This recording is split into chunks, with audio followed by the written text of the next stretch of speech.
and I'm super excited to be here for this panel today. I play one on TV. And I'm joined by the fantastic Mr. Adam Savage of Mythbusters.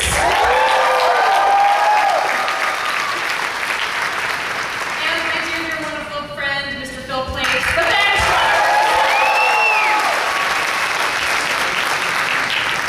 So I was thinking we would probably do about, I've got a lot of questions from the internet to kind of kick things off. And then afterwards, the internet has questions? Internet. It's actually John Internet. Very mobile. John the Internet. He's such a troll. And we'll leave about a half an hour at the end for questions as well. So I don't know if I'll keep an eye on the clock, but if someone from the crew here could give me maybe a 30 minutes heads up. Why are you pointing at the? Why are you waving? Oh, it's waving at someone else. I thought he was pointing. Hey, Yeah, nice to see you. Sorry. So first of all, are you guys having to DragonCon so far? Well, I arrived at 6 o'clock this morning. You took a nap. I have taken a couple of naps. Yeah, we were filming Mythbusters. We were killing plants yesterday afternoon in San Francisco. Just one arugula plant. Calm down. I didn't pee in it or anything. Is this something for an upcoming episode? We did. We're doing an episode, a lovely episode called "Do Try This at Home," where finally you're doing some stuff that you can actually try. And it's straight. You were very I'm very close today. We are, and it's kicking our butt to do Try This at Home episode because this stuff tends to be semi-innocuous, and without the explosive finish, we're kind of at a loss. That was actually a question that we're going to have for later, and I guess I'll get to it right now. Although then I'd have to scroll through to find the actual question. But in the beginning of the show, you have the disclaimer, like, do not try this stuff at home. So were you getting a lot of pushback about that? Did people actually want to try things at home? Well, luckily, no one has really tried any of our dangerous stuff at home. We get a lot of questions from science teachers who use Mythbusters as a weekly lesson in how not to do science. It's a constant request. Please put some stuff on the air that I can actually try with my kids without EMTs and protective gear. So we took that seriously. We were able to actually pick and choose between about 30 different fun things. The one that's really kicking our ass right now is the frickin' metronomes. There's an internet video of the metronomes thinking up. It's a real ass kicker. I don't know why. It's the little things, right? Yeah, it is. The ones you would expect. It turns out that the most difficult thing for us, and you'll laugh at this, is we'll think, oh, that's really easy. We've seen how that happens, we know how it works, so we'll shoot it. And then when we get the result that we know we'll get, we'll move on. We never get the result that we're planning on. So whenever we paint ourselves into a narrative corner by expecting a result from an experiment, we get screwed. Now, Phil, do you feel as though the Mythbusters follow the appropriate scientific method in testing their experiments? Well, I've never seen the show, so actually, what you said is interesting. You said nobody's ever complained or nobody's ever tried it at home. You don't know. I mean, they simply have not survived. Unless they sue you. The video hasn't shown up on YouTube. Yeah, well, their fingers are blown off. They can't type on the keyboard. And now I'm thinking about the metronome. I mean, that's the one where you have like 7 metronomes and they all start swinging. Yeah. But they have to be isolated, right? Like you could hang like a plank or something to the ceiling. I don't want to give away too much. Yeah. So I'm just thinking, because I've seen that video, it's actually really cool. It is really cool. But they don't tell you how long it takes them to sync up, do they, in that video? No, they don't. Yeah, it could be, like thousands of years. This is an experiment started by Pythagoras, and now, yeah. Are you going to do a pitch drop myth? Yeah, that's what I was thinking too. Yeah, that's Like 5 people laughed at that. Yeah, that was in the news this week. The pitch drop is an experiment that's been going on for 60 yes. years. It's a really viscous They fluid. finally saw one of the drops. It was not the original pitch drop, but it was a pitch drop happened. Right. And they got it on camera for the first time. Big deal, you guys. This is a Yeah. big deal. But then they got 800 memory cards. Yeah. But then the guy who originated or did this just died before the original pitch drop. It was actually a drop. I read about it and I haven't had a chance to look at it. His soul is in the That's drop. right. It's like Moses not seeing the promised land. You have your whole life on one experiment that you can just look at. Nothing ever happens, and then you die. As far as scientific protocol goes, Chris talked about this before. You're not doing scientific research, you're doing sort of a scientific idea. We don't stand by our results, but we try and stand by our methodology. Yeah, So exactly. try and construct a robust methodology that if we had more time, we would actually come up with some genuine data. Yeah, and I think that's true. And it's not so much you're working in a lab under controlled conditions, but it is science, right? There's a question, you have an answer, you kind of think, well, maybe we'll do this, and then you try to figure out what will happen. You control for it a little bit. And the thing we argue about the most, Jamie and I, and our crew, is which variables to remove and which are throwing it off. Like, we really do argue constantly. I don't think that's important. I totally think that's important. And trying to figure out the best way to come up with a genuinely neutral result. Right. And of course, there are time pressures and TV pressures. Yeah. So it's not, you've got to be able to, you've got all these different things. Plus, it's got to play well on TV. So that's got to be a nice little extra added pressure. That's kind of what this whole panel is about, is science on television and how is it different from, science you can actually conduct in a laboratory. So what are the biggest challenges you guys think are faced by people trying to improve or disprove things in the TV space? Time. It's all time. I mean, I don't think there's much of a difference on an average, well-constructed experiment that we do on television and a genuine published papers experiment, except that the amount of time it takes to really write out what your methodology is, why you're using it, every piece of it.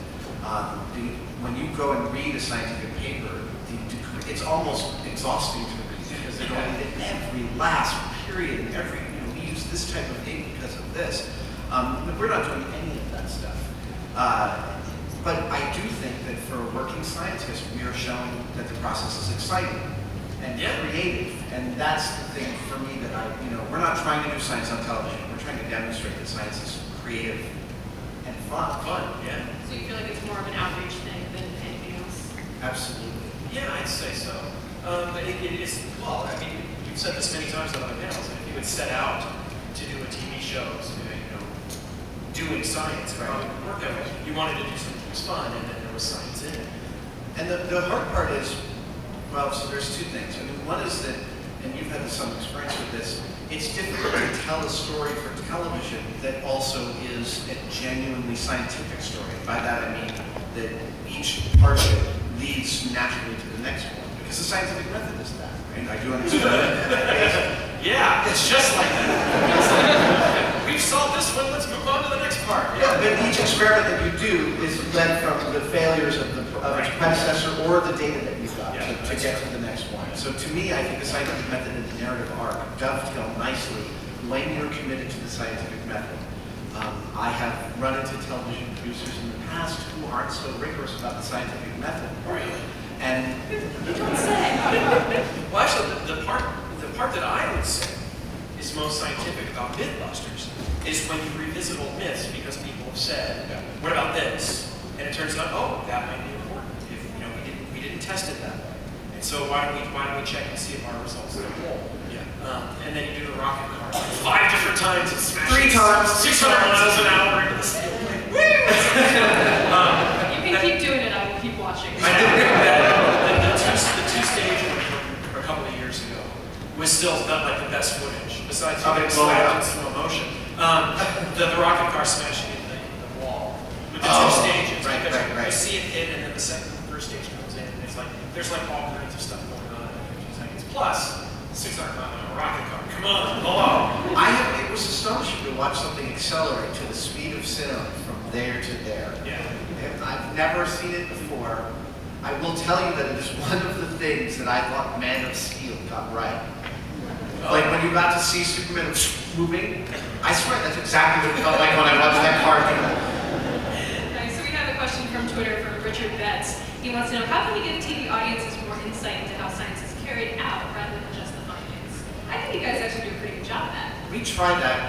There's a show I've always wanted to do, and I'm not sure if the current state of television will support it. That's Oprah, I say. One of the things about when you meet working scientists is they're rarely addicted to the single discipline that they're in. They almost universally have hobbies. I found this all over NASA, JPL, Sandia. these guys, they go home and they collect butterflies or they modify their car, but they do it at the highest level that it's being done by hobbyists. And that says something to me about scientists, is that they have really, really hungry brains. And again, I think that we were raised in a generation that science was guys in white lab coats. And That's exactly what I expected. and we just thought, well, science is this building full of knowledge. And it's not. It's a mountain to be stolen. Yes. No, I agree. I mean, my role models when I was a kid were, Will Robinson on Lost in Space, right? Oh, a little redheaded science dork. Okay, I can probably identify with that kid. And Spock and Victor Bergman from Space 1999. Really? Okay. Thank you. Phil, it turns out we're old. Yeah, everybody here is on the age of 30 apparently. I used to Okay, get up every awesome. morning at 6 a.m. to watch Mr. Wizard. Sorry for setting you on fire last week, Billy. And I think you're right. I remember thinking about that when I was in grad school, and all the grad students I was working with were mountain climbers, pilots, skydivers. One guy was like a professional ski instructor, and everything, like you said, everything they did, it was like just top flight, and then there was just me. I'm gonna watch all of Star Trek all in a row. So I guess There's serial. I think we are serial enthusiasts, is what I like to call myself. Okay. Except not serial implies one at a time. Oh no, it's not one of the Yeah, it's not one at a time. Covalent enthusiasts. I think that's kind of what a geek is, though. I think that's kind of what we all are. Yeah. When we get obsessed with something, we take it to that extreme level where we have to know all of the things. It's funny because I'll find myself, we just had a summer break. It was longer than I've had in a long time. And I ended up getting to spend really almost 2 full weeks in my cave just working. And there were several days where I actually almost panicked because I walk in and I was like, what should we work on today? And then I'd be like, I came to so late. So maybe, no, I played Millipede until something occurred to me. We're going to feature my Millipede console on Tested soon because it's absolutely one of my breaths that I take. Norm is right there, if you guys can see him. I got the card, yeah, Norman Chan from Tested's over there. I got the card that converts Millipede to Centipede, so you can play both on the same Just arcade. divide by 10.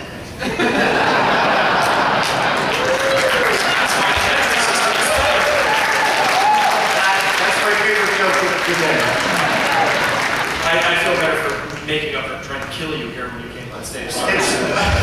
It certainly feels 10 times easier. Yeah. Centipede? Absolutely. I never played Millipede. Millipede's just like Centipede, only 10 times Just easier. Back on track. Yeah, sadly.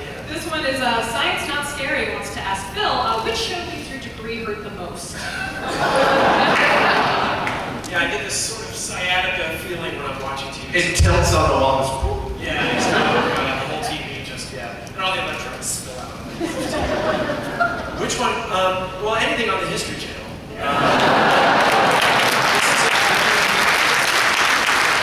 Nobody's recording this, right? Wait, which one are you on? Okay, I it's Discovery. As a yeah, I'm going to tell the story.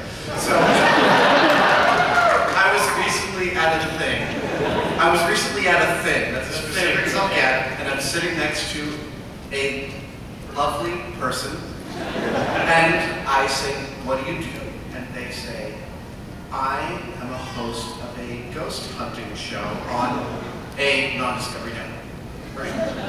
And which doesn't narrow it down at all because they all have a ghost hunting show. Yeah. But it's not a Discovery. So she says, I'm one of the hosts of a ghost hunting show. And I just sat there like this with my brain going, what do you do? What do you say? And during that pause, she goes, just like you. And I just kept this smile on my face. This is the ghost hunting episode of Mythbusters. You will continue to miss the ghost hunting episode. Actually, I will tell you that Guillermo del Toro has pitched me a ghost hunting episode of Mythbusters that's brilliant. It would be worth watching even though it's way outside of our mission statement. It's just Jamie going, did you hear that?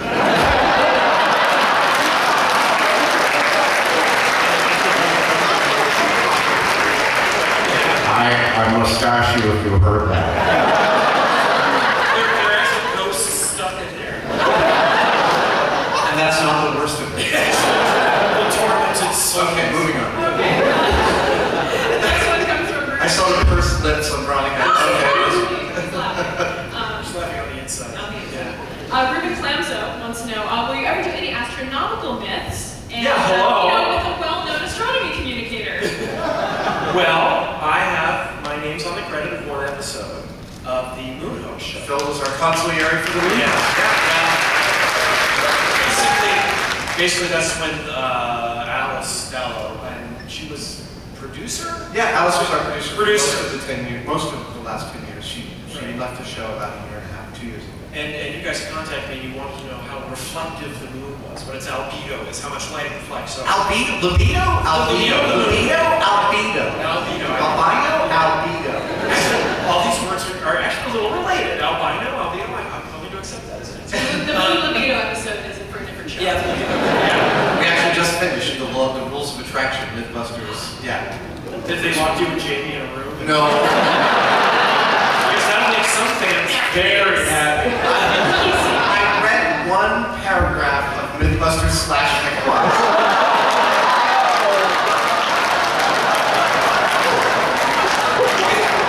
It is truly impossible to unthink something.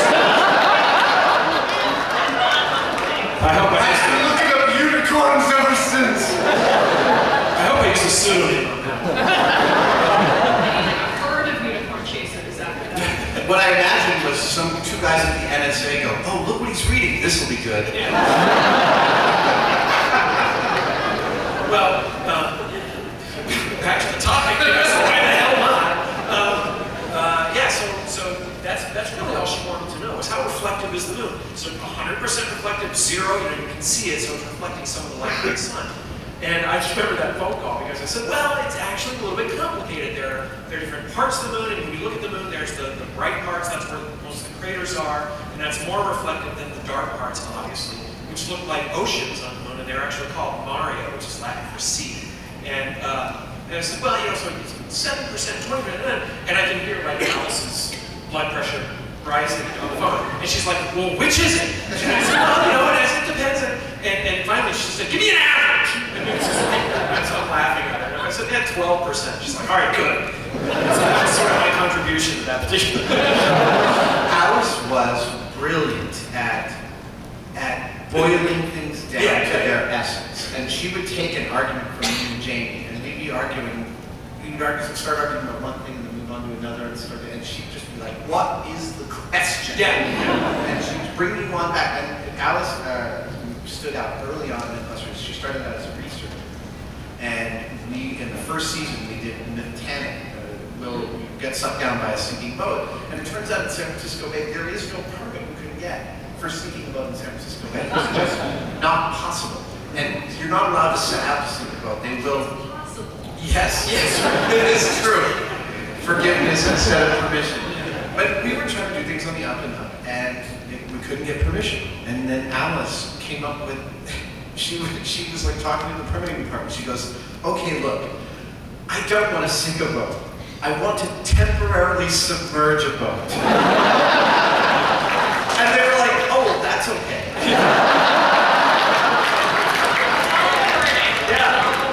Yeah, she's pretty cool. So one of my favorite things to do personally is like, look at the science and tech and pop culture.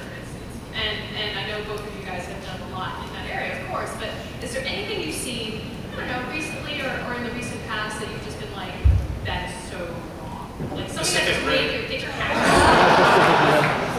Yeah. I had Oh, you just mean the physics of giant machines. I saw Pacific Rim, and all I tweeted was, I may have a bit of an issue with the material science of Pacific Rim. And I got a lot of retweets from people who were like, really?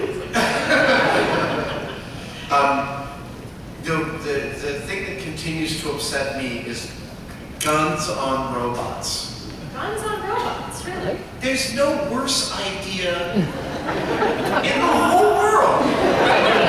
Think about robotics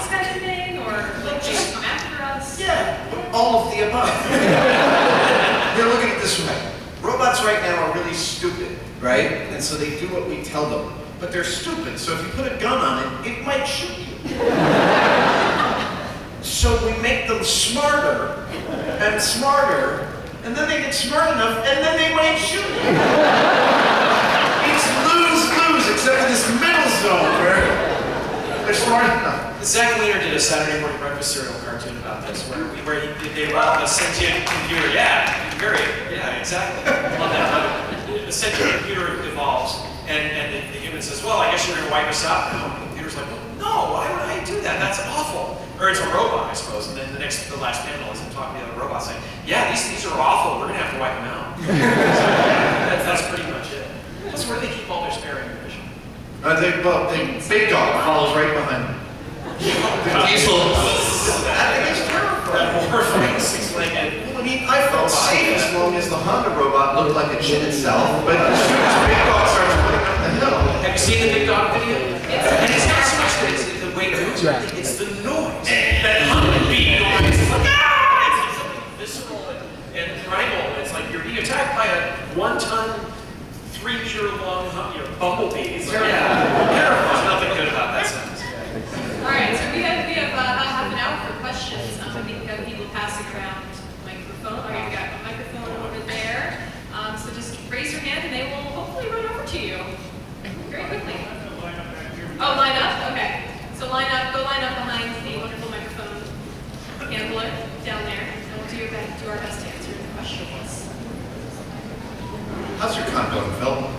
Pretty well, actually. I did a podcast this morning while you were taking a nap. Everybody see Jamie? Oh my God. What? I was thinking about Adam and Jamie when I said that. For God's sake. Did anybody see Adam's tweet? Yeah. And it was just, and I thought, it was like 2 hours ago. I was like, oh God, this will be interesting. I actually had to crop out my shoulder because it looked a little too come hither. It was like, how's it doing? It's geocaching. All right, so let's first question. Go ahead. Hey, so as somebody who studied evolutionary biology, I have noticed that there seems to be some hostility to science a lot in the political realm and just in the public in general, in terms of evolution, in terms of climate science and things like that, and definitely, shows that popularized science are good for that. But do you guys see other strategies for helping people to understand the importance of science and actually realize that it's a good and important part of our lives and not something to be feared or laughed at? Well, is Senator Paul Brown in the audience? The local residents are laughing about it. How do you spread the message to people who may not be open to hearing it? Well, a couple of years ago, Jamie and I were at the White House press correspondence stand, which was really awesome. And this man started coming over to us to take a picture. And I didn't recognize him at first because, like most people you see on television every day, he's far handsomer in person than I was prepared for. It was really weird. It was Rick Santorum. And he came over and he said, I love your show. I need to take a picture with you. And I'm sort of frozen in place. And Jamie's just like sitting there like... He says, my 11 and 12-year-old sons watch your show every day. And I thought, oh, that can't be that bad. I'm teaching Rick Santorum's son to think critically. Maybe. And that's, I think the answer to your question is that people compartmentalize a lot. So you'll have somebody who says, I think science is great, except for this one thing over here, which I disagree with ideologically. And whether that's creationism or vaccines or whatever, and if you can expose them to science. I need to use that phrase, especially with the phrase "come hither" still floating in the air. But if you can do that and just get them to understand the scientific method, you can live your whole life believing two contradictory things. But hopefully, at some point, if those two things meet, one of them's going to lose. And if one of them is science, then the other one, which is fantasy, might fall. Well, I mean, also, as a public speaker and communicator, as we all three are. I take a hard stance on it when I'm out in public. And, I point out that you can't get on a plane and fly somewhere and deny climate change. The same things resulted in both. Yeah, right? exactly. Like you have to accept the world on its merits, and that's what science is. And we are humans and we are explorers, and you can hold your head in the sand and deny that it's the case, but that's stupid. Yeah, don't tweet me and say the Earth is 6,000 years old. There's really no greater irony. Yeah. I tweeted, if you think the Earth is 6,000 years old, please unfollow me. And I lost about 80 people in a couple of days. Really lost this. Bye. Yeah. No door hit you in the ass. All right, next question.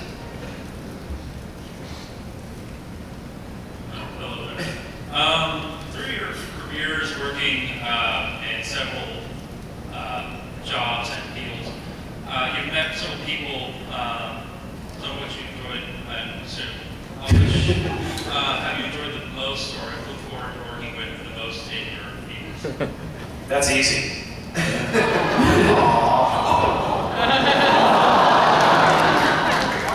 Oh, here we go. Now, someone give me a razor sharp.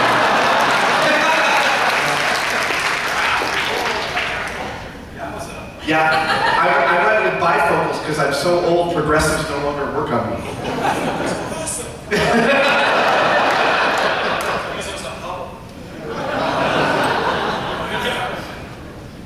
That's a good question. You have something you always want to.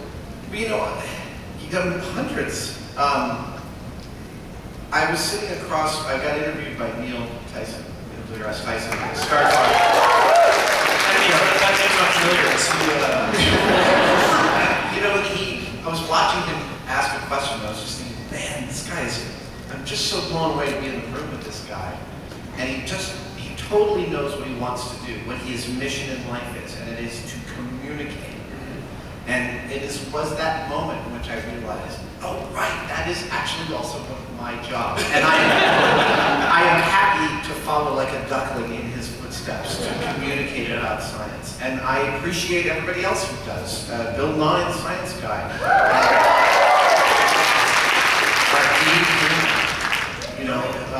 Elon Musk, I think, is doing a lot of something like that. I love the idea that he brought up Hyperloop and it got all this press, and he was like, whoa, slow down, it's just an idea. And I'm like, that's great. And then everybody attacked him for what he said. Yeah, I want somebody else to do this. Yes. He's been saying that all along. Right. Yeah. Neil's a funny case. I met him when I was in grad school, and he was a postdoc looking for a position. And he came to where I was studying and talking, that's what postdocs do. And it was cool, because we were studying sort of the same thing, and then years later, I saw him on TV, and I was like, that was that guy. And it's funny to see where he is now, leaving Cosmos and all that. I can't wait to see that. Yeah, I think it's going to work. I'm fascinated by people I know, or scientists saying, oh, it's going to be terrible, it's going to be this. It's like, you have no evidence of this. You're supposed to base your life on evidence. Give it a shot. And By the way, Ben Affleck's going to make a fine Batman.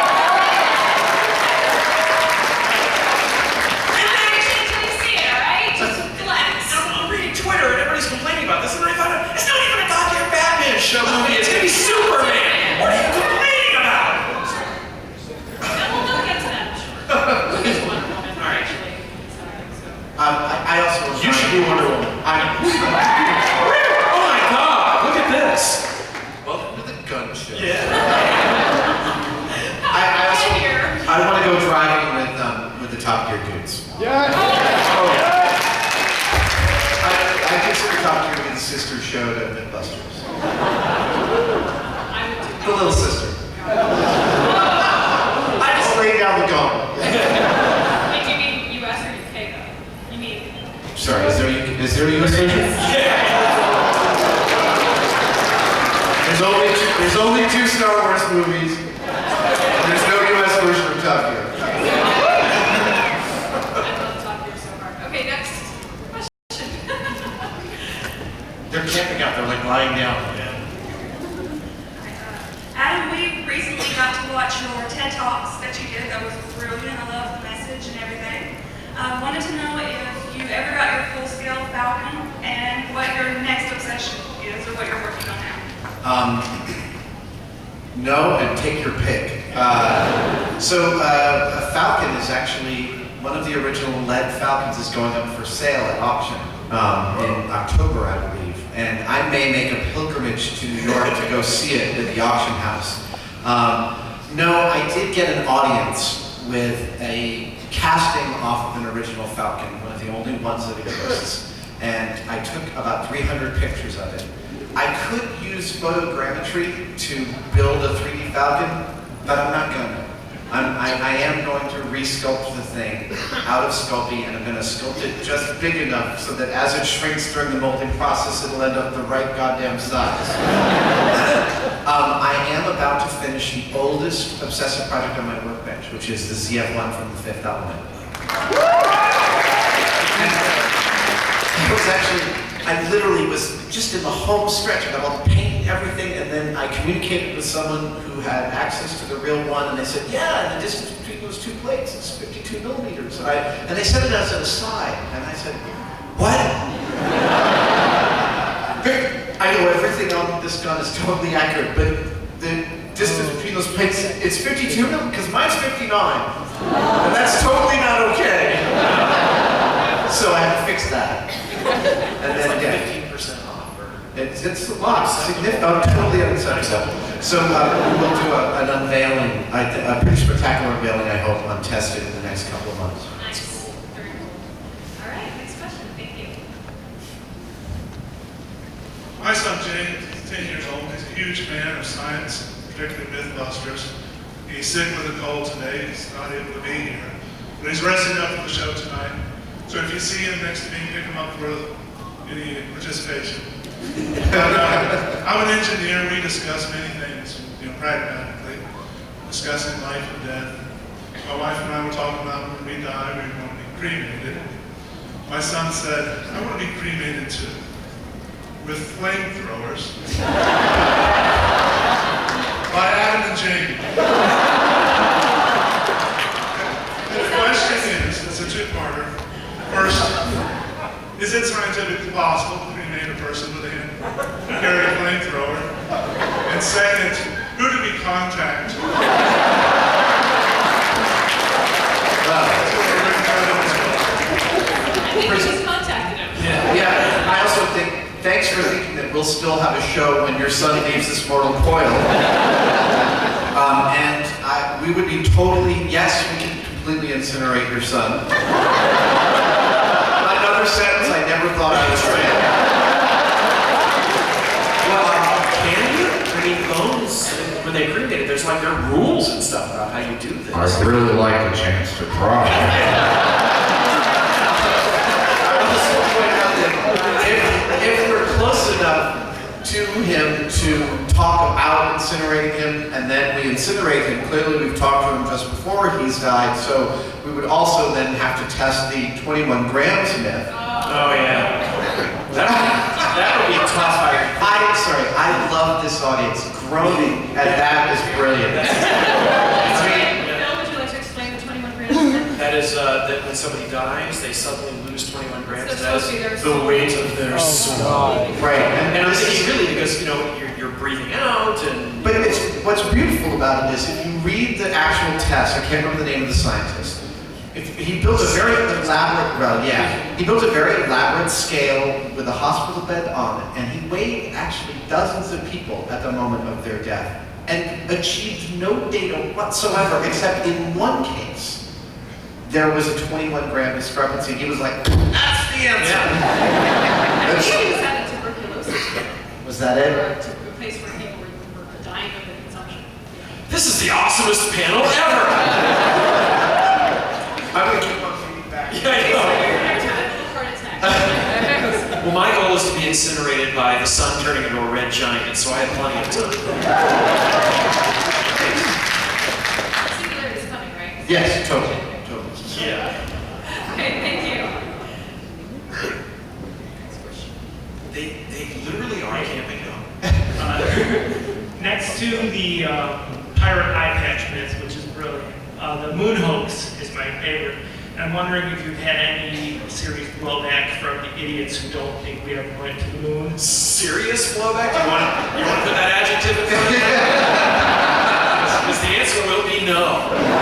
Yeah, I don't think anyone who was a moon landing denier was convinced by our episode. In fact, there were a fair number who used our episode as evidence that because we made some convincing frames that looked like a moon landing, right. Yeah. Stanley Kubrick could have done it. It's like, well, you guys weren't convinced by the hundreds of millions of dollars spent by NASA, the 400,000 people who worked on it, by the thousands of pictures returned by the astronauts, by the moon rocks that were brought back, by the engineering that you can still see. So yes, a 42-minute TV show will certainly sway them. It's just what are you gonna do? Were you at TAM when I was confronted by I was confronted on stage by a moon landing denier. He's pestered me a few times. Who wanted to get some, he was challenging me, he was throwing the gauntlet down, and I said, okay, well, look, I don't know why you're talking to me because I'm a TV host, not a scientist. Secondly, I know that I'm right, so you're just going to have to accept a bunch of bias on my part. And third of all, when the editor of the Las Vegas magazine that was covering that story went and interviewed him, it turned out his childhood dream was to be an astronaut! Like if a screenwriter wrote that, I'd be like, that's a little obvious. I might tone that one down. It's got that NASA letter pushed in his hand with a big red stamp on it. It says no. Too short!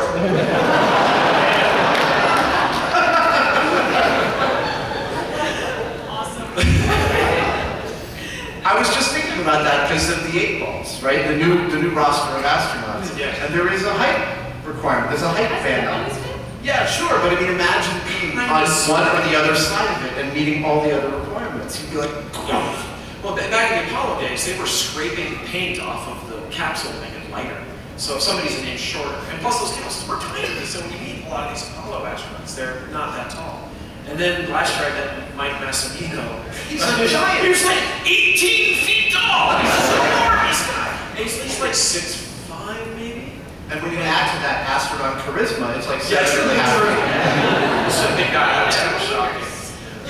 It's funny because if you've ever studied improv, there's a concept in improv of status, and everyone has a natural status, and most drama is created by status changing within the course of a scene. And it's a fascinating lens to go look at the world, because I work with cops all the time, and it's fascinating to watch a cop try to ask me for an autograph. Because cops are taught to have the highest status in the room. It's how they maintain control, and they're good at it. Some of them don't know how to turn it off. And when they want to ask me for an autograph, it's funny to watch their body kind of go through this sort of thing. And so I watched my ear surgeon, this guy who operated on my ear, had a much higher status than any cop I've ever met. And then you and I had dinner with Ed Lieu, and I was like, an astronaut. There it is, that's the highest status I've ever met. He's like, I've been in fucking space. 6 months on the space station earns you some cred. Next question, please. Sorry for cursing if there's any children out there. Just remember, it's cool when adults curse, it's disgusting when children do. Go ahead. Have you ever used the Raspberry Pi for projects on the show or in hobbies at home? And if so, do you have any projects in the future you plan on using it for? Raspberry Pi we haven't. I've been working on Hellboy's Mecha Glove from the Hellboy film. As one does. As one does, and it will be fully Arduino powered. And we... Yes, totally. And we have talked about bringing Arduino into some experiments. It hasn't been needed yet, but it is on our radar. And the ease with which both of those platforms can be utilized to do really non-standard and awesome stuff is totally in our sights and very likely will end up on the show. I'm so surprised that hasn't come up with any of the robots that Grant is working on. It's one of the problems is that I'm not going to learn C programming fast enough to do that on the show, so we're going to need to bring someone in to do that, and oftentimes we are looking for the fastest. 50 hands going. I'm sure there's like 5 12-year-old girls within a mile of the Mythbusters shop who can do it. you know, and we will when it comes time. We're just often under the great restrictions of time and concision and think of simpler solutions. You can also use Python. Yes, exactly. Oh, okay. You don't have to use C. Yeah, Copy that. if you need Fortran, Pascal. I was looking to resuscitate fourth. Yeah. No, Raspberry Pi's very cool. Okay. We're doing programming language jokes. Thank you. If I draw a square. Hi, Adam, have you ever had one of those days where you're working with a testing crew like Will, and you've had like one of those poignant moments where your mind's just blown by something they taught you? I'm finally which? What have you learned from, what has blown your mind that you've learned from like Will or Norm and Teston? Oh man, those guys are so great. They are seemingly imperturbable as I bounce around my shop, tipping things over and banging into things and trying to figure out what to talk about. They're infinitely patient with me, and they manage to cut these long, peripatetic, exhausting podcasts into things that sound smart and educational. I love working with them. Hi, Norm. And Will is up at PAX this weekend. You know, we're still at the beginning of this relationship. It's about a year and a half in, and I'm just finding it incredibly fruitful. You know, we always thought of Tested as being kind of an incubator for ideas about the way we wanted, you know, something we wanted to see on the web that wasn't actually out there. And it has really proved to be that. And every bit that you like about Tested, those guys share equally in making it awesome. Joey Finelli, also the cameraman, is just wonderfully sensitive cutter, editor, and cameraman. It's just, I love working with those guys. What are you doing, Phil? Selfie from the stage. By the way, I had a whole Spinal Tap moment as we were trying to get here. I ended up back there and we're like, how are we going to get to that stage? I was like, you were back there. No, I was up there. Oh, God, you're in a quantum state. So I just kept on going, rock and roll! We were worried you were still asleep. No. Yeah, it's like somebody woke up Adam, right? Yeah. All right, next question. She's got a Oh, what does it say? Can't see. I went to DragonCon once. It was awful. It's Oh, it's a copycat! yeah. Copycat is my screen. I'll show you. Go ahead. Awesome.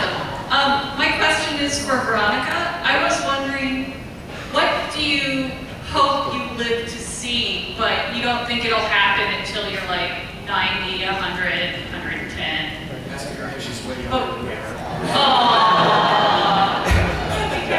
Clearly you're asking her because she's going to live so much longer than we will. Yeah. I am a lady, so statistically.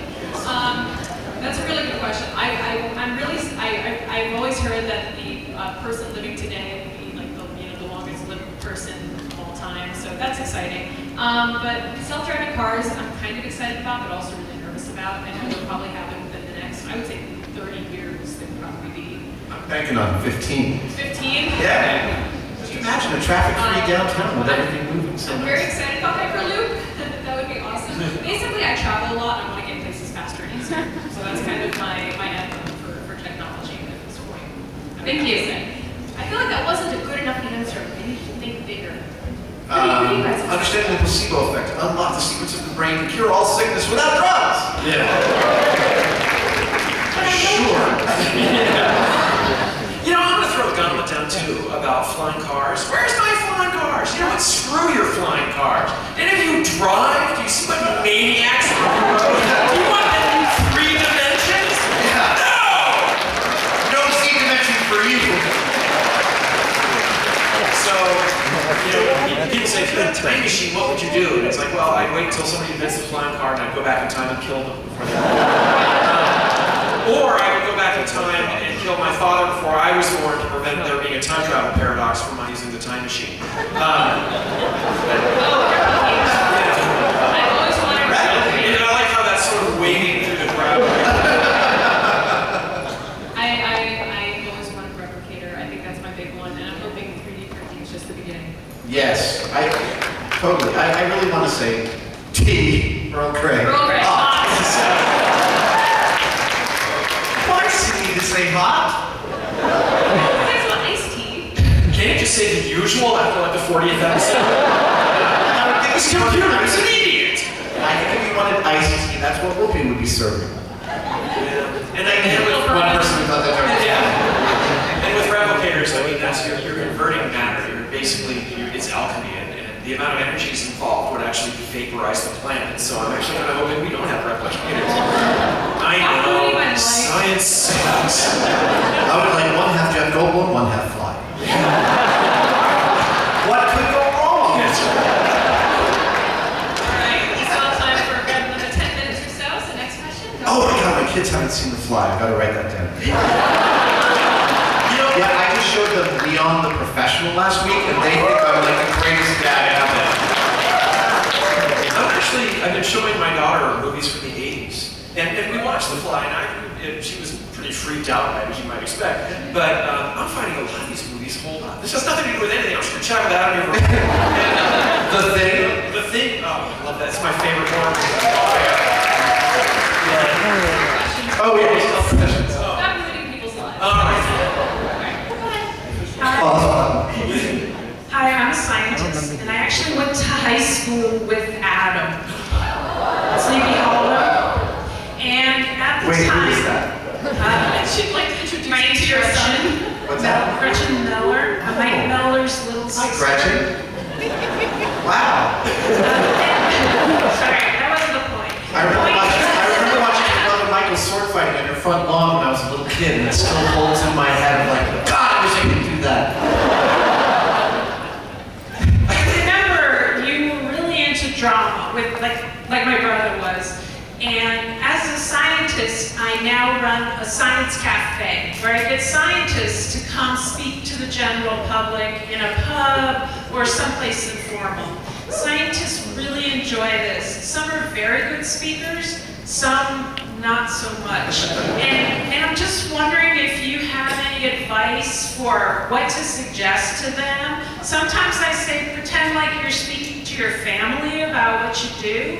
But I'm just wondering, as a drama person, as somebody coming from an acting background, what you would bring for more good discussion in science. That is a great That's a question. fantastic question. I've always held two axioms in my head in public speaking. By the way, Gretchen, after this, please come backstage. I'd like to say hi.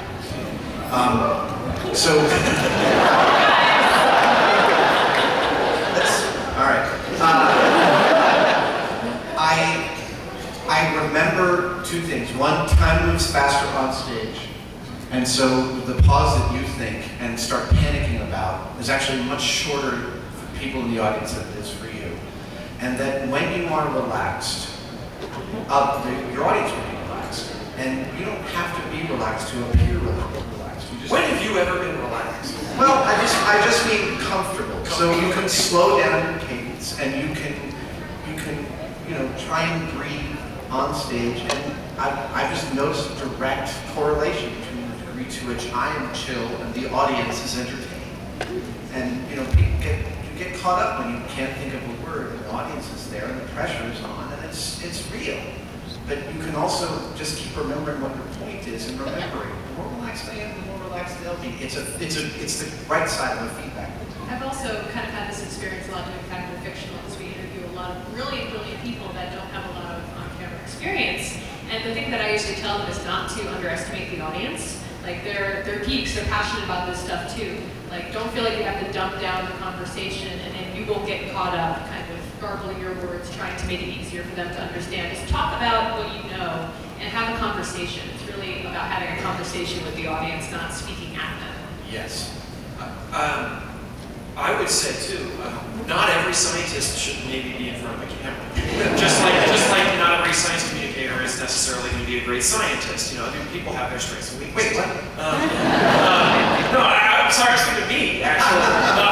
Sorry, I didn't imply you at all. But honestly, what I try to tell people when they ask me that question or something like it is I say, just remember why you love this. You've devoted your life to doing this. So there's a reason for that. There's a passion in there. Whether that passion comes out as just a devotion to it, or whether it comes out, you know, like us, like that. There's a reason it's there. There's a reason you love it. So remember that when you're talking about it. I'll make another technical note, which is humans are storytellers, and we like stories. We like the things we say to have a narrative arc, so like a beginning, a middle, and an end. And oftentimes when you're speaking in front of people, you might feel, as you're reaching the end of your statement, like, oh my God, the end is coming, and I don't feel like it's a good ending. And the natural human response I've noticed is to then repeat the thing you just said 1 or 2 more times in its entirety. If you watch, you'll notice that it's true. As a real kid, like, I've taught myself, if I feel like that's happening, just stop talking. I just go, and then I'm done. Yeah, that's my little talk. And stop it. Like I did just fine. All right, we have time for maybe 1.5 questions. Go ahead. Hello again. I saw you a couple of years ago. You're lots of fun. Thank you again for coming. And you too, Phil. I love your blog. A quick point and then a question. On the moon landing, there was a video about the technological limitations of actually recording and maintaining the video of the moon landings, which is substantially, like, for such a short, simple point, it's not even actually possible to have faked the moon landing, let alone, you know, it would be easier just to go there, kind of thing. So definitely check that out. Okay. We do have a second moon landing episode that we'd love to do. We're just not sure we're going to do it. You know, it's something we've talked about for years. Keep me in mind. Yeah. Oh, don't worry. So, actual question. I'm 27 years old, and I don't know what the hell I'm doing with my life. And I feel like there are a lot of people here in the same boat. It's partly a lot of trepidation. I mean, we all grew up saying, go to college, get a degree, suddenly we're in a crappy economy, and we want to do more. But we're trepidatious. There's so much fear about not even being successful, but just being able to live off of doing something you enjoy. Like, I want to be a scientist. I want to get into that. But going through school is horrifying. It's just 13 terrible idea in this country. Yeah. Give me your, like, what would you, a scientist say? This is a big question. Yeah. The last question. I'm going to make a stump here. I was hanging out with Mike Rowe last week, and we were talking about this. I love Mike Rowe. I actually brought him to a dinner party where I think half of the dinner party was like, Well, I guess this is what it's like to hang out with someone from Discovery. they just bring all the other hosts. In this economy, I will point out that there are a lot of fantastic jobs out there for welders, hydraulic engineers, machinists, and we have raised a generation on follow your dreams to a degree that I think has done a disservice to younger people, because you need to work your ass off. And there's nobody who's not successful that didn't work their ass to the bone to get where they are. And there is real service and honor in working hard and doing something you are proud of. And there's a real art to all of these practices. And the starting salaries are fantastic. Caterpillar is calling the technical schools in Las Vegas and around the Midwest every single day looking for new graduates to start at $60,000 to $80,000 a year. Yeah. Hello? I know. You know, but coming from me, so I felt like I wasted too many years telling people like, oh, I followed my dreams. No, actually I did, but I also worked really, really hard. Yeah. And there's plenty of time to figure out what you want to do. That's the other thing that I would have told my 16-year-old self. You have more time than you think. You know, I'm still not sure what I'm going to do when I grow up. I mean, really, you know, at some point, Mythbuster is going to reach the other end of its bell curve, and what I do after that, I'm not sure. I'm trying everything. Yeah, actually, that's pretty much what I would have said. I delivered a lot of pizzas in grad school, and I've worked a lot of crap jobs. Everybody has. You have to. And it's not like something's going to necessarily fall in your lap.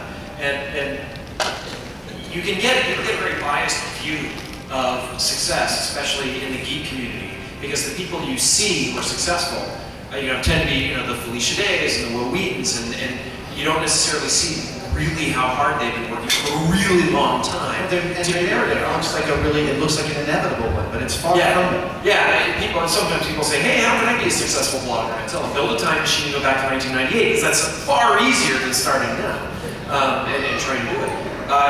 You have to put your nose in the grindstone. I like this idea that you were saying of the welders and all that. That's true.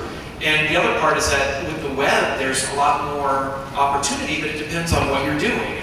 If you're a writer or you're somebody who makes video in some way, hosting a show or whatever, there's a lot more venues out there than there used to be. When I was a kid, there were 3 channels.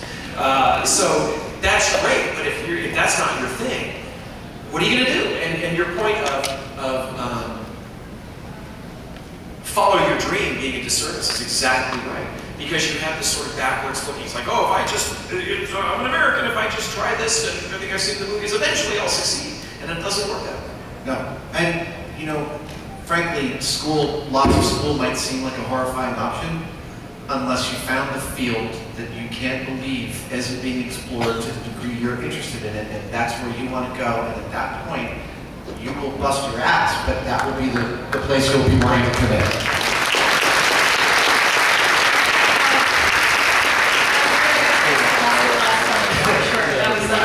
Do you guys have anything you want to pitch before we have to go? I just want to say, I can't believe we're being talked to up here by the amazing Veronica Belmont.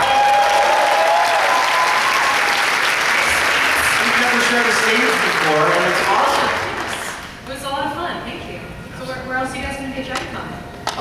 Jamie and I have a panel tomorrow. It's Jamie's first DragonCon. Years ago, I said, Jamie's not coming to DragonCon. I was wrong.